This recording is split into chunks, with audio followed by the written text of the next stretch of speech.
I have a problem. A little while ago, a rock slide caused me to lose access to the orchard I rely on for all of my food.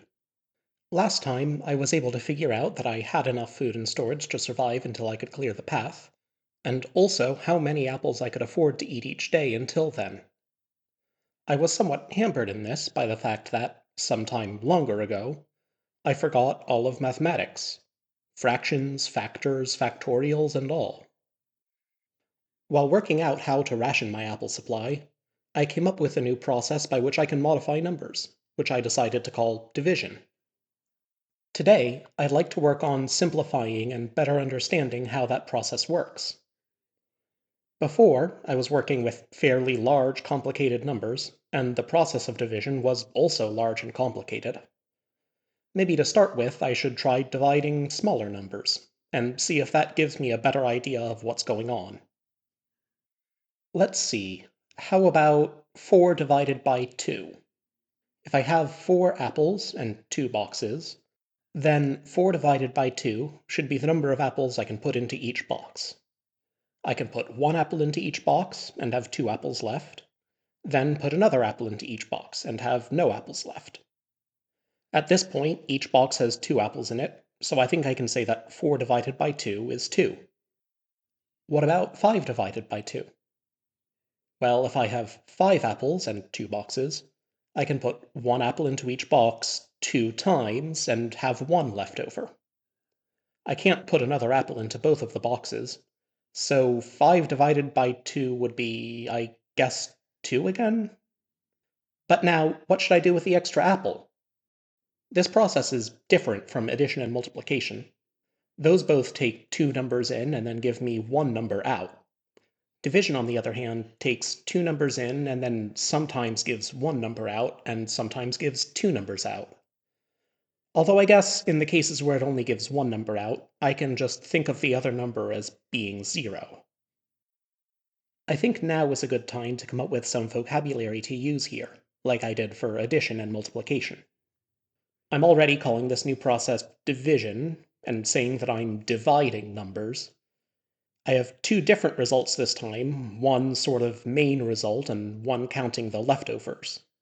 I'll call the first one the quotient, and the second the remainder. So for 5 divided by 2, the quotient would be 2, and the remainder would be 1. And as for a symbol, well, now I've got a bit of a problem. The symbols I've been using so far all kind of rely on having only one result. 1 plus 6 is 7, 2 times 5 is 10. How would I write 5 divided by 2 is 2 and 1? Maybe I can think about this in a different way. What if, instead of using only one symbol for division, I had a symbol for the quotient and another symbol for the remainder? I could use this to mean the quotient of 5 divided by 2, and this to mean the remainder of 5 divided by 2. This works just fine, and also gives me a bit more to think about when it comes to these symbols. Each of these 4 symbols represents taking 2 numbers and getting 1 number back out. This is a bit more specific than the way I've been thinking about the processes of addition and division and such, so I think it makes sense to have a specific word for them. Let's say these symbols are operators, and that the processes they represent are operations. So addition and multiplication are both operations, and while division isn't, finding just the remainder or just the quotient both are. I think it's worth noting that there are some differences between these division operators and the ones for addition and multiplication. I know that if a plus b is c, then b plus a is also c, and I also know that if a times b is c, then b times a is also c. Unfortunately, it's pretty easy to see that this isn't true for the quotient operator. The quotient of 5 and 2 is 2, but the quotient of 2 and 5 would be, I guess, 0. Likewise, the remainder of 5 and 2 is 1, but the remainder of 2 and 5 is 2. So there are different types of operator. For some, the order of the inputs matters, and for some, it doesn't. Let's look at what happens when I divide various numbers by 2. Well, 0 divided by 2 is just 0 for both the quotient and remainder. 1 divided by 2 is 0 with a remainder of 1. 2 divided by 2 is 1 with a remainder of 0. 3 divided by 2 is 1 with a remainder of 1. And I think I'm starting to see a pattern here. As the number I'm dividing by 2 increases, the remainder is always 1 if it was 0 for the previous number, and 0 if it was 1. The quotient is the same as for the previous number if the remainder was 0, and is the number after the previous quotient if the remainder was 1. I could try to prove this, end up with a solid definition for what it means to divide something by 2, but I'd like to find a more general rule first if I can. What if I divide by 3?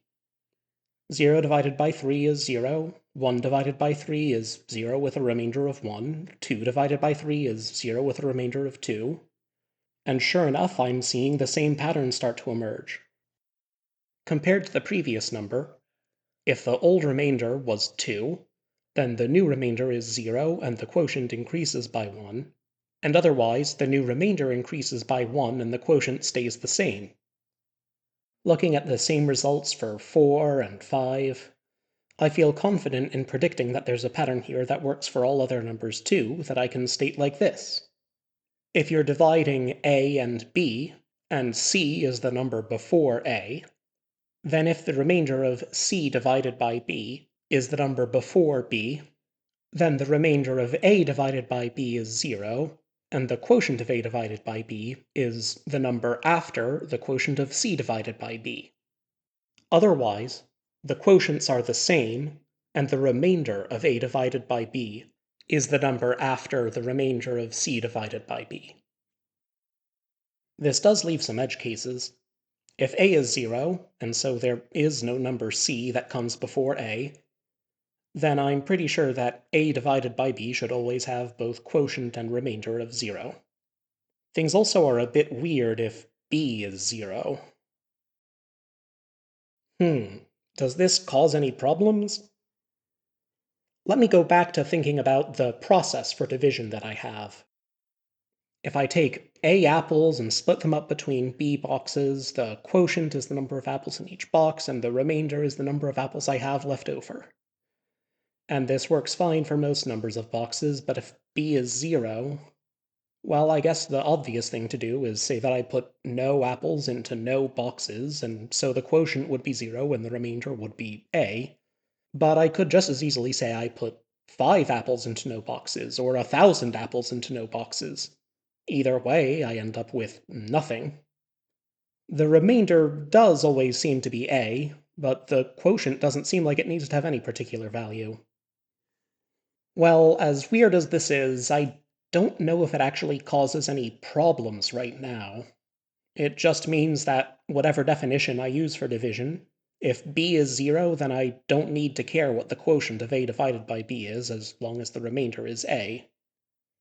I'm realizing that I've spent a while just now working out a possible definition for division that doesn't rely on counting objects, but I still haven't found a better way to actually calculate that result any more simply than my process of putting apples in boxes over and over again. Before trying to prove that my definition successfully models the process, I should spend at least some time trying to simplify it. So just to reground myself, here's a description of the process I'm using at the moment. To find the result of a divided by b, I take a apples and b boxes, and I take one of my a apples and put it into each of the b boxes until I can't anymore. Then the number of apples in each box is the quotient, and the number of apples left over is the remainder. I've kind of been covering up an extra step here when I say that I put apples into the boxes until I can't anymore. What I'm actually doing is, each time I've put one apple into each of the boxes, I check and see if I have enough apples to put one apple into each box another time. If I can, I do so. And if I can't, then I move to the end of the process and find the quotient and remainder. But how am I deciding whether I can or not? I can't try to prove anything about this process until I've got a proper, complete definition for what the process actually is. So let's say instead that I do the following. I take one of my A apples, and I place it above one of the B boxes. If I can place an apple above every one of the boxes, then I put those apples into the boxes and repeat the process. If I can't, I then say that, however many apples are in the boxes, that number is the quotient of A divided by B, and the number of apples I have left above the boxes is the remainder of A divided by B. Not only does this clear up the ambiguity, it also suggests a way to make the process even simpler. I don't actually need to take the apples out one at a time and put them above the boxes. If the number of apples I have left is B apples or more, I can take out B apples all at once and put them in the boxes directly. This does force me to address a concept I've avoided directly addressing for a while now, the idea of a number being more or less than another number. I have an intuitive sense of what this should mean. A number A is more than a number B if a pile of A apples is bigger than a pile of B apples, and vice versa. But I think I'm at the point that I can come up with a definition for this that doesn't rely on apples and works using numbers alone. 2 apples is more than 1 apple, 5 apples is more than 4 apples. It's obvious that if I have 2 numbers and one is the number after the other, then that number is more than the number that comes before it. If 5 is more than 4 and 4 is more than 3, then in turn 5 should be more than 3. The idea of numbers coming before or after other numbers almost directly translates to the idea of them being more or less than other numbers. There are a lot of different ways that I could write out this definition, but the one that I like the most goes like this. I'm almost done with this sidetrack, but I did realize something kind of interesting just now. There's a number 0, which is less than all other numbers, since no other number comes before 0. But there isn't any other number which is more than all other numbers, since by definition every number has another number that comes after it. This break in symmetry is necessary for numbers to work for counting things in the first place. I wonder what would happen if I built a version of numbers that didn't have that break in symmetry. That's a thought for another day, though. I need to get back to the task at hand. I can describe my simpler process for division like this. Start with A apples and B boxes. If I have B or more apples, put an apple in every box, and then repeat. Otherwise, count the number of apples in each box to get the quotient, and the remainder is the number of apples I have left. This is already much simpler, but I think I can make it even faster. I noticed last time that there was a link of some kind between division and multiplication. I'm not going to go into detail about it now, but the important point was that if I have A boxes of B apples, or B boxes of A apples, either way I get A times B apples in total. And so, instead of having B boxes and counting the apples in each box, I could have boxes of B apples and count how many boxes I have. Let's say I start with A apples and no boxes. While I have B or more apples, I get a box and I put B apples in it. Once I'm done, now the number of boxes I have is the quotient of A divided by B, while the number of apples I have left over is still the remainder. Now this is something I can work with. I don't have too much time left for today, but with this much simpler process for division, I should be in a good place to try and test out my definition next time. I've been steadily building my mathematical knowledge, and each step comes a little easier as I build on the knowledge that came before it. Next time, hopefully, I'll be able to properly add division to my mathematical toolbox. But until then, I've got a rock slide to clear.